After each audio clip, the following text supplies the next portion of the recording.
Morning, everyone. It's good to be here with you. Why don't you open up your Bibles to Luke chapter 22, and while I'm getting set up there, Luke chapter 22. We're going to go ahead and start in verse 24 this morning. Luke 22, verse 24.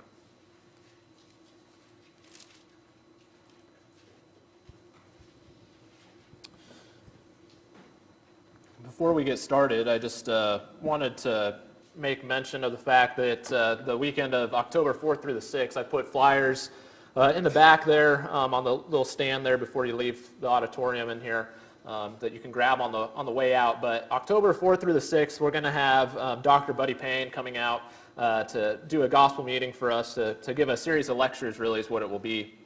And he wanted me to warn beforehand that these are lectures, not sermons, particularly Friday and Saturday. On Sunday, he'll offer some sermons. But Buddy, I've heard give similar presentations before, and he's a really good speaker, number one.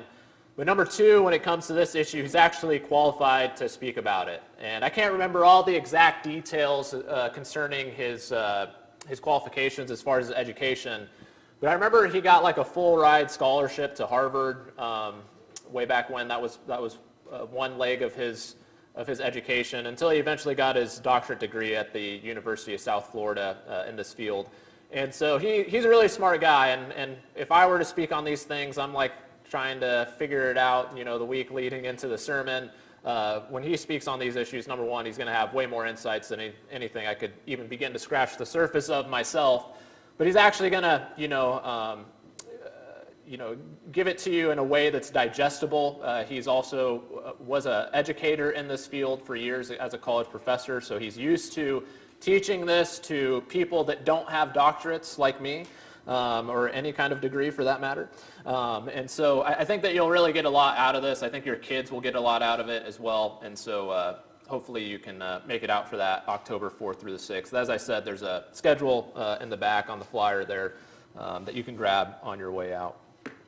I want to go ahead and begin by reading Luke chapter 22 and just start in verse 24 and just kind of setting the scene. This is Jesus really not long before he's going to be betrayed. In fact, it's the night of. And you can imagine all the things that would be on Jesus' mind that night. The pain that he's about to suffer, the shame of the cross that lies before him. The mocking, the betrayal of his friend Judas, and then we get this little snippet of what the disciples were thinking about and where their minds were at that moment as well. In verse 24, it says, "A dispute arose among them," that is the disciples, "as to which of them was to be regarded as the greatest." Jesus is worrying about dying for the sins of the world, and his disciples are arguing about who is going to be the greatest. And he said to them, "The kings of the Gentiles exercise lordship over them, and those in authority over them are called benefactors. But not so with you.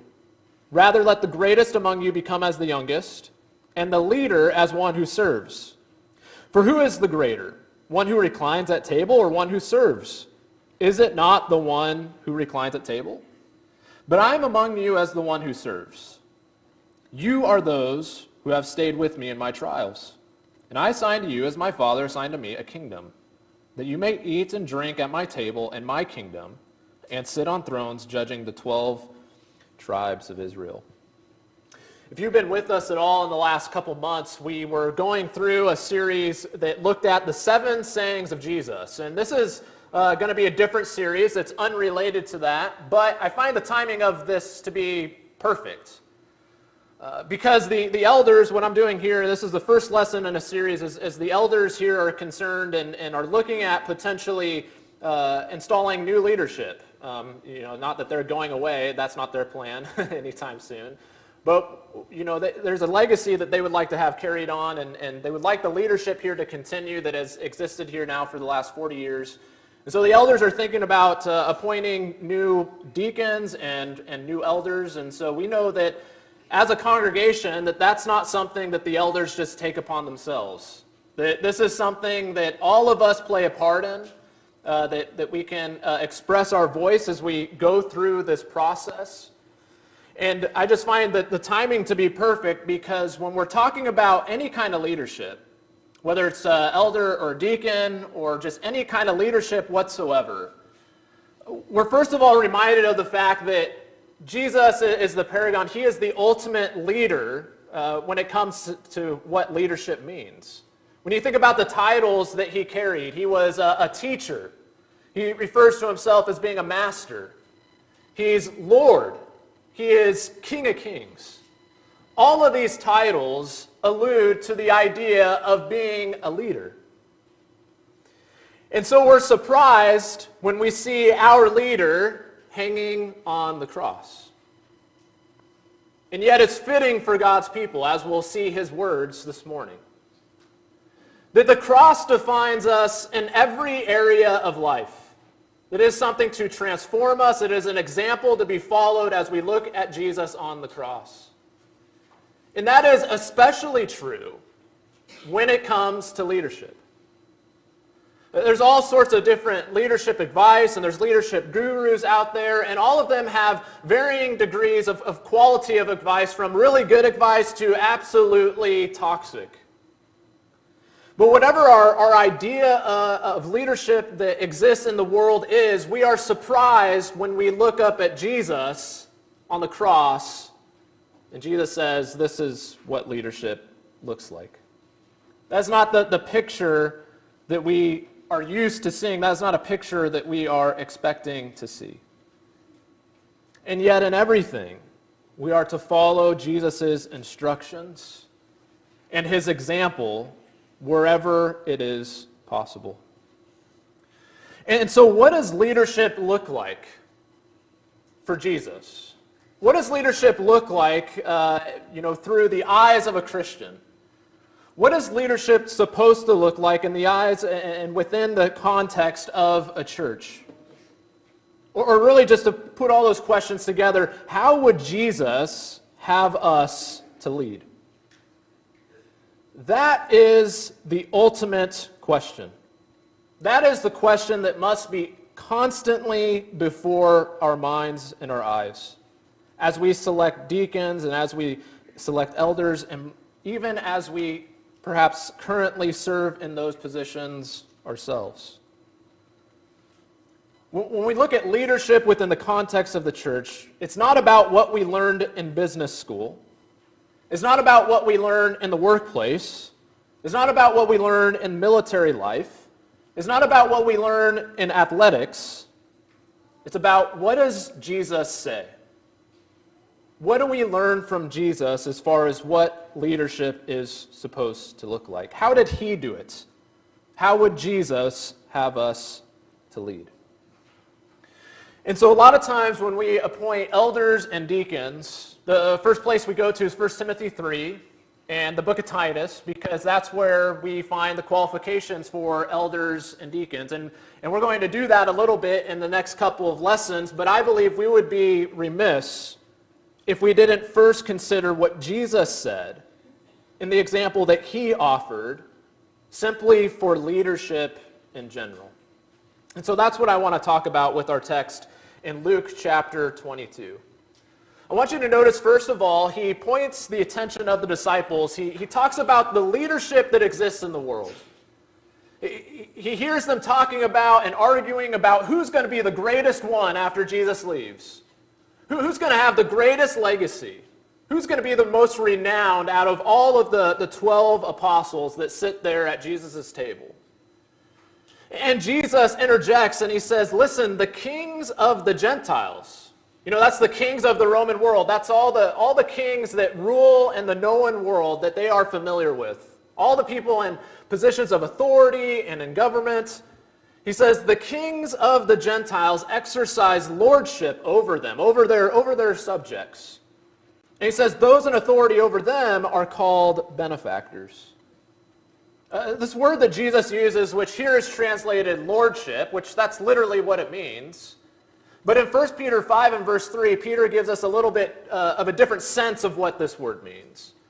where there he's instructing the elders to lead, but not in a domineering fashion over those in your charge, but rather to be examples to the flock. When we look at examples of leadership in the world, and people who reach these distinguished positions and social statuses, we find that they often offer an example of leadership that Jesus does not, in fact, want us to follow. And they reach this status where their whole goal is essentially to look down at those that are beneath them, at those that they have overcome. This is something that we see often. In fact, there's a really famous story about Kobe Bryant, one of his teammates. You might remember Kobe Bryant. He's a really famous basketball player, won 5 NBA championships, was all-pro several times. Just one of the greatest basketball players ever to live. But he has a teammate, and he was a teammate of his for 2 years. And he tells a story about Kobe Bryant. It was one of his first conversations that he ever had with Kobe Bryant. They were in a line doing drills during practice. And this teammate of Kobe's, he just wanted to chat with him. He looked up to Kobe since he was a kid. And so this is an opportunity. I can have a conversation with Kobe Bryant. And so he tries to do that, and Kobe Bryant turns around and says, "You can't talk to me. You need more accolades under your belt before you come and talk to me." And that was the last conversation they had in the 2 years that they were teammates. Kobe Bryant didn't talk to him one other time. You see it in celebrity culture. There's a singer that just kind of bursted onto the scenes in the last couple years. I can't remember if his name's Anthony Oliver or Oliver Anthony. Those are 2 first names. I get really confused there. But he is a folk singer, and he had a song that blew up and went viral. And so he lives in the mountains of Appalachia, just basically, he camps. That's basically his life. And so he's, just a good old boy. And so he's been thrust into this celebrity world. And he does the same venues that some of the biggest, country singers in the world do. And he talks about how there's one time recently where he was getting ready for a show, and one of the security guards had somebody sent over to him and asked permission if they could speak with him. And his reaction was, "You don't need to ask permission to speak with me. Just come and talk to me." And the security guard said, "Well, we had so-and-so famous singer here just a couple months ago, and the orders that their agents and lawyers gave us is not to even make eye contact with the celebrity singer while he's, backstage and doing whatever." And it's like, that's what celebrity, that's what leadership looks like, is that there's this great chasm. The more successful I am, the more distance there needs to be between you and me, and they kind of lord over other people.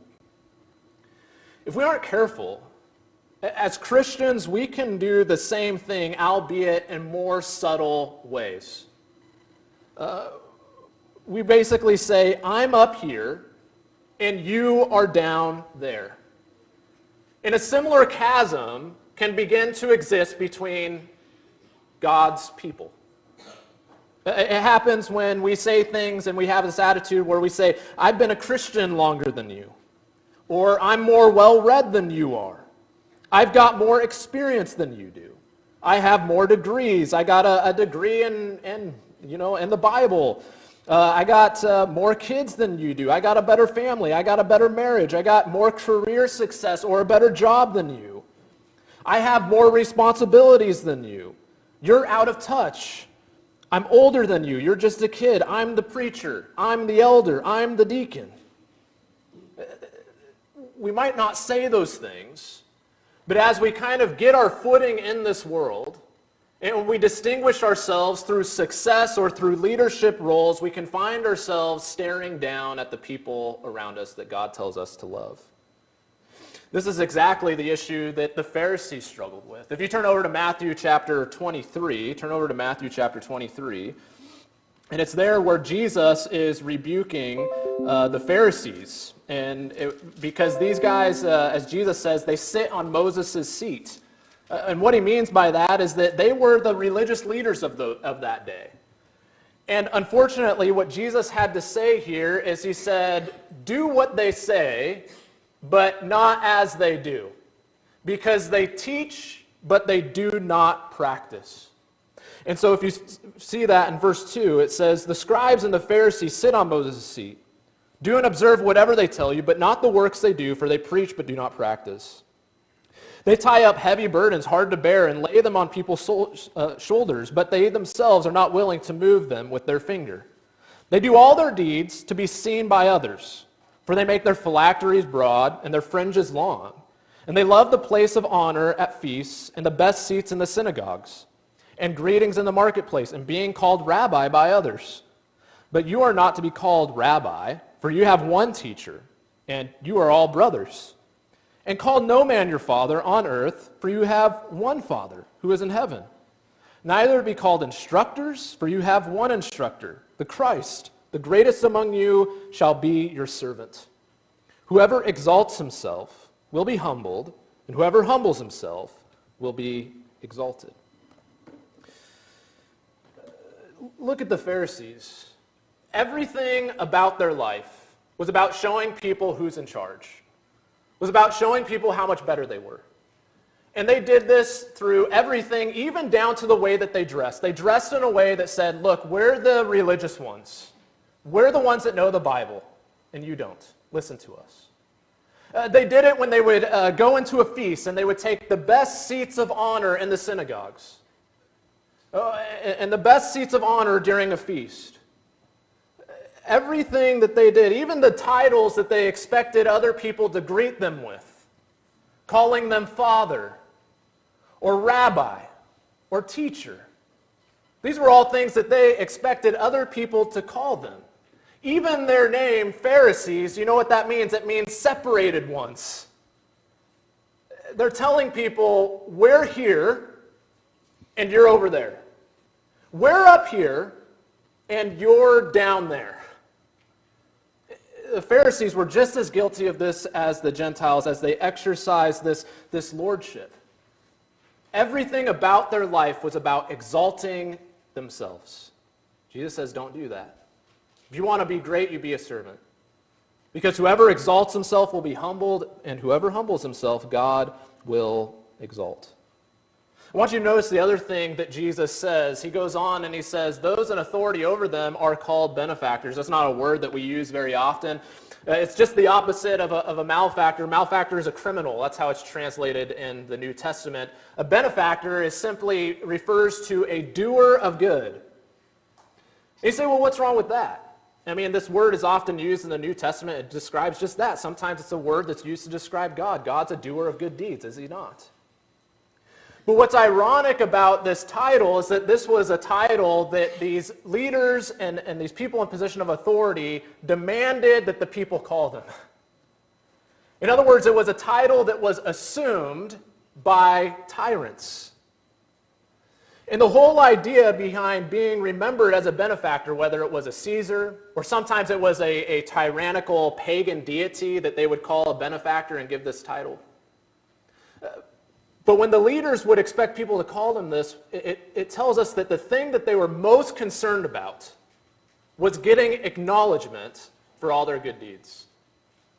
That people would never forget how lucky they are to have this person standing in authority over them.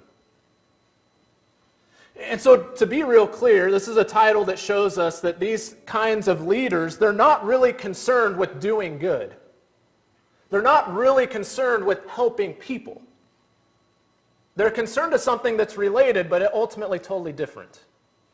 What their number one concern is having the reputation of being somebody that does good. Having the reputation of being somebody that helps people. And that's very different than actually doing good and helping people. Because when we're obsessed with just having a reputation, then our good deeds only go so far. It only goes so far to the extent that it serves me and my reputation. And we cease to do good things simply for the sake of the fact that they are good things. Isn't this the kind of thing that the disciples were arguing over? Isn't that really what's at the heart of their argument? Who's going to be remembered for being the one that did the most good deeds? The greatest doer of good that there ever was. And you know what's scary about this? Is we don't have arguments about it, but I think this is a prevalent temptation particularly for preachers. There are so many preachers that go into ministry not wanting to just simply do good for people and help people in need and preach the gospel, but they want to be known for preaching the gospel. They want to be known for doing good deeds. They want to be known for helping people in need. And the same temptation exists for people who are seeking the position of eldership. And so sometimes we talk about people who come in and they campaign and they're trying to show that they'll be a good elder, but what they're really concerned about is people's opinion about them. Jesus is saying this should not be your concern. This is not our concern, what people's opinions of us are. Because when that's our primary concern, then our good works, our good deeds, the things that God wants us to do, we will only go so far with them. Our concern is just doing what God wants us to do, irregardless of what people think or say of us. That's leadership that we often see in the world. Jesus says in the next verse, this is not so with you. Rather, let the greatest among you become as the youngest, and the leader as one who serves. I want you to notice those words. He says, not so with you. To be clear, we might glean some things from our life as we played athletics and were part of sports teams. We might glean some leadership lessons from the military or from work or from corporate life. We can learn about how to have tough conversations and how to respond in the midst of crisis and how to manage different personalities. But I think more than anything, these words here, when Jesus says, not so with you, if we can distill that, what Jesus is basically saying is don't look at the world as an example for leadership. This is not the primary place we look when we talk about Christians learning how to lead. Because at the end of the day, the church isn't a sports team. The church isn't a military unit. The church is not a business. The closest thing that we can compare the church to is a family. The church is referred to as the household of God. And so with elders in 1 Timothy 3, he instructs them to look at how a man cares for and manages his household.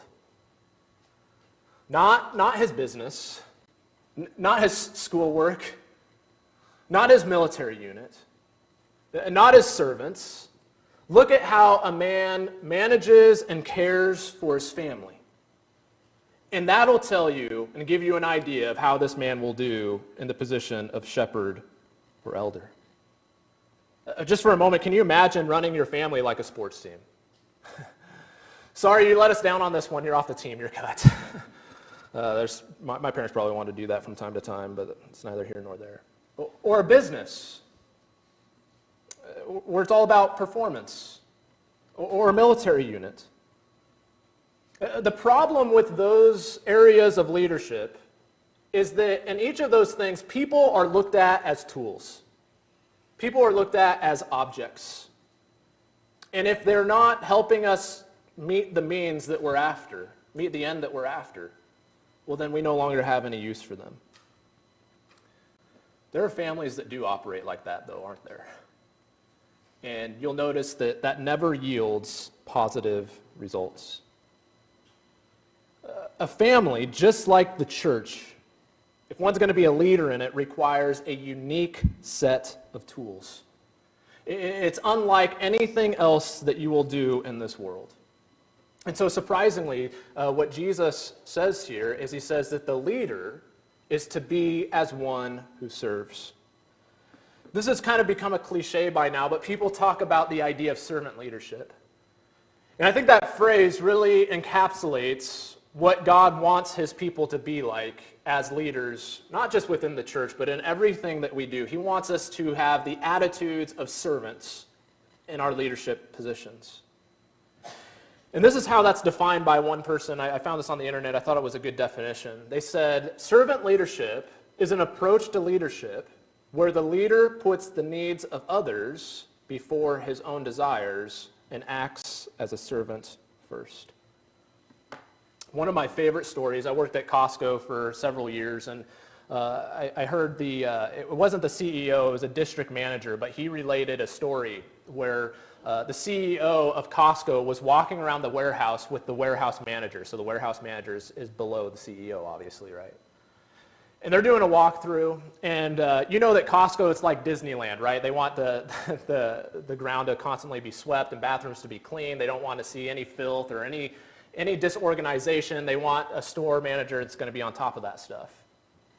Well, they're doing a walkthrough at Costco at this warehouse, and the CEO notices that there's this trash can that's just overflowing, and to the point where there's wrappers laying on the floor next to the trash can in the concession area.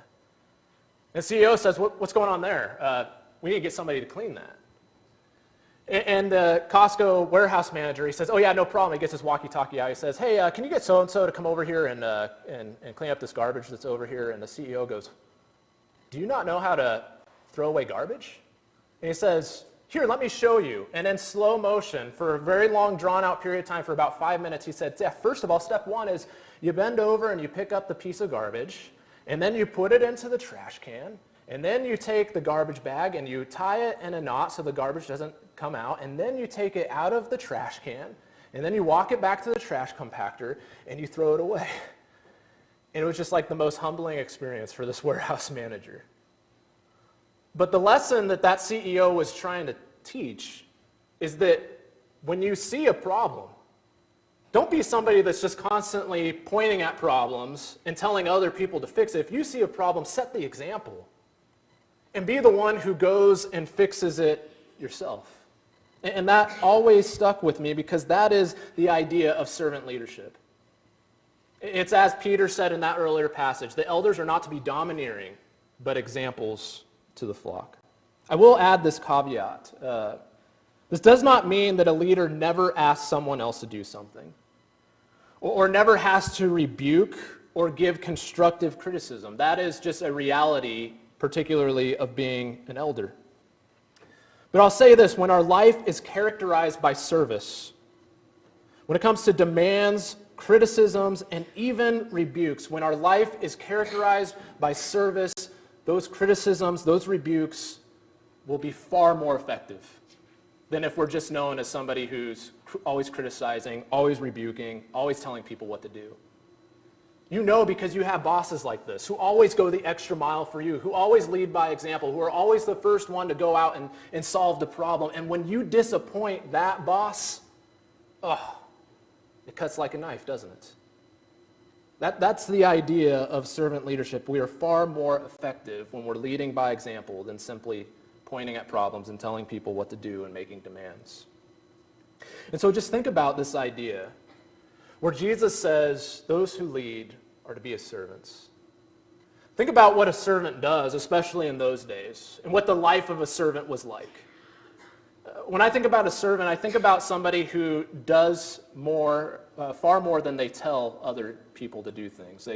They're always doing things, not giving orders and demanding things of other people. I think of a servant as somebody who is humble, not proud. I think of a servant as somebody who solves problems. And when the master needs something done, they're the first one, they're tasked with having to solve it. And they're not given all the steps on how to do it. They're just told to go solve the problem. Servants, this is probably the most obvious thing, servants serve people. That we're not kind of removed from the lives of other people, but we are there to meet the needs of the people that we are serving. And this is the most unromantic fact of being a servant. Servants suffer. Servants suffer. You think it was fun to be a servant in the first century? And yet, that was the idea in the minds of the disciples when Jesus says, if you're going to lead, you be a servant. Servants suffer because they're undervalued, they're underappreciated, they do things that they don't want to do, and often they're expected to do those things without showing people that they don't want to do it. They do more than they feel they should. They get seemingly nothing in return, not even a thank you. They're, in the eyes of other people, they're just doing what they're supposed to be doing. Meanwhile, others might get credit for the things that you yourself have done. And this is at odds with what our culture teaches. Because in the culture that we live in, and really throughout all time, the more power you gain, the easier your life should be. That's what our culture teaches. The more power you gain, the easier your life should be. You know, the more successful you get, hire somebody else to run your business. You know, the American dream, isn't it passive income? I don't want to do anything. I want to get to the point where I don't have to do anything and there's just money streaming into my bank account. And there's nothing wrong with that in the secular business world. But I do want to make this point. As we look at appointing elders and deacons, understand that that is not what you are signing up for. If this is a position you're thinking about, you're not signing up for an easier life. It's going to make your life inconvenient in ways that you're not yet familiar with. Leaders in the kingdom embrace discomfort and suffering, because being a leader in the church requires that you're constantly helping people deal with their sin issues. The people bring their burden of sins and they dump it on you. People bring their complaints and they dump it on you. People bring their disagreements and they dump it on you. You're going to be in hours-long meetings when you'd prefer to be doing something else.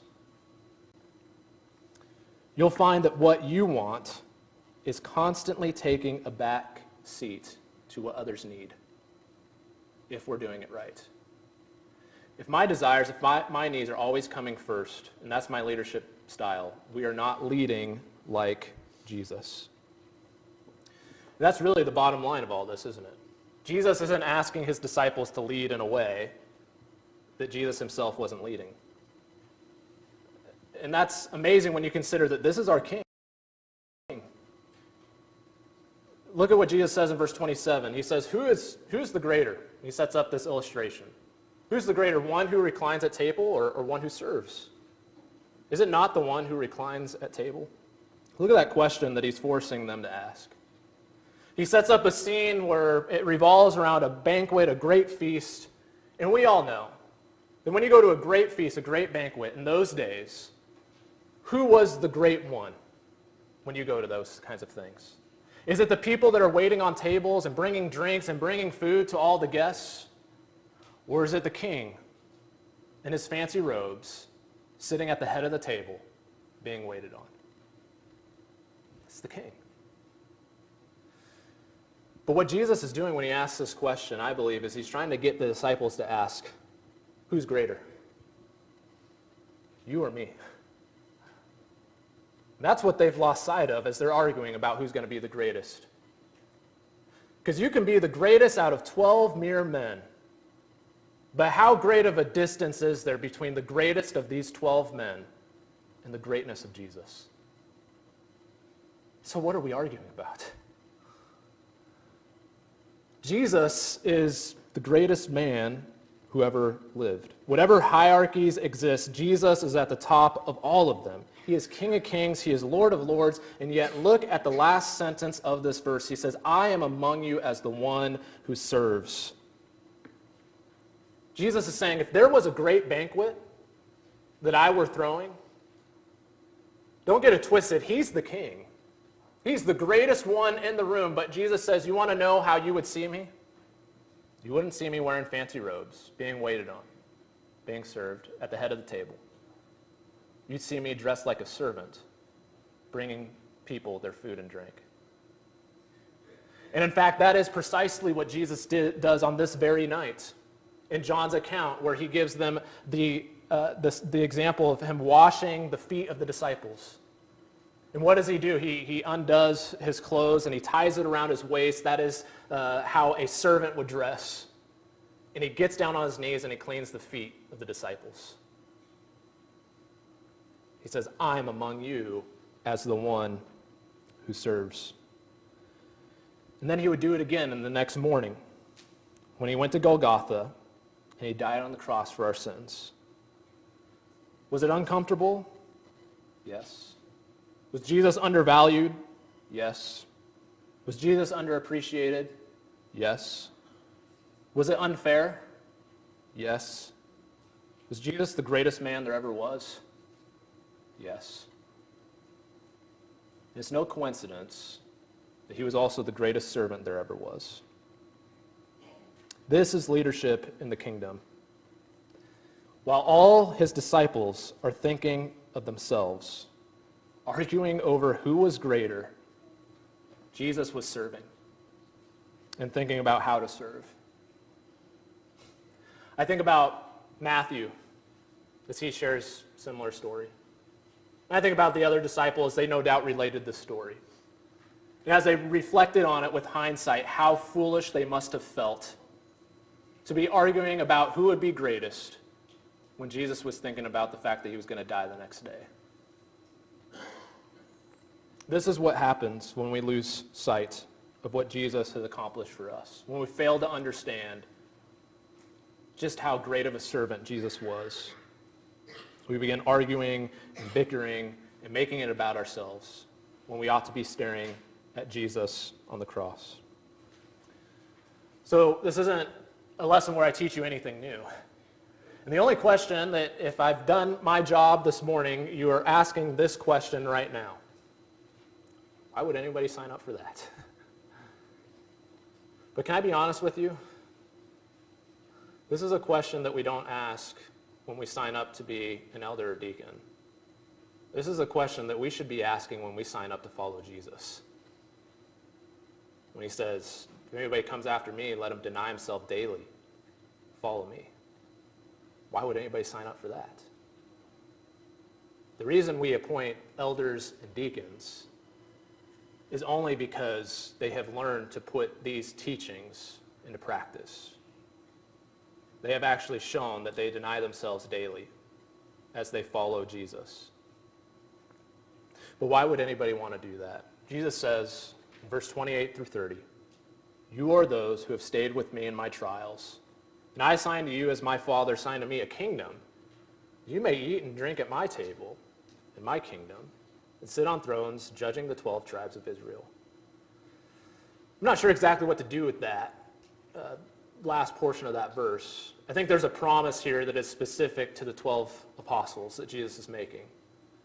But I do see here a principle. I do see that this is being told to us for a reason. And I think that reason that Jesus is conveying is that we live like servants in this life. We wait on tables in this banquet that we call life. And nobody will appreciate it, and we'll be undervalued, and nobody will thank us. But God will look on us, and he'll see greatness. And we'll spend a life serving other people. But there's going to come a day where we finally get a seat at the Lord's table. And we're given the reward that only the King of Kings and Lord of Lords could give. And so that's why we do it. Because while the world disregards us, God looks at a servant and he says, that's great. That's what I want. And it pleases him. So if you're here this morning, and I know that we haven't talked a lot about just the gospel itself, but if you're here this morning and that is a life that you're interested in, or maybe you're wondering why on earth anybody would want to be interested in that. Or maybe you're wondering how it is that you can start a life of following Jesus. If you have any questions, any needs whatsoever, we can answer those. We can pray for you. If you want to be baptized, we can do that too. You can meet me in the back while we stand and sing the song of invitation.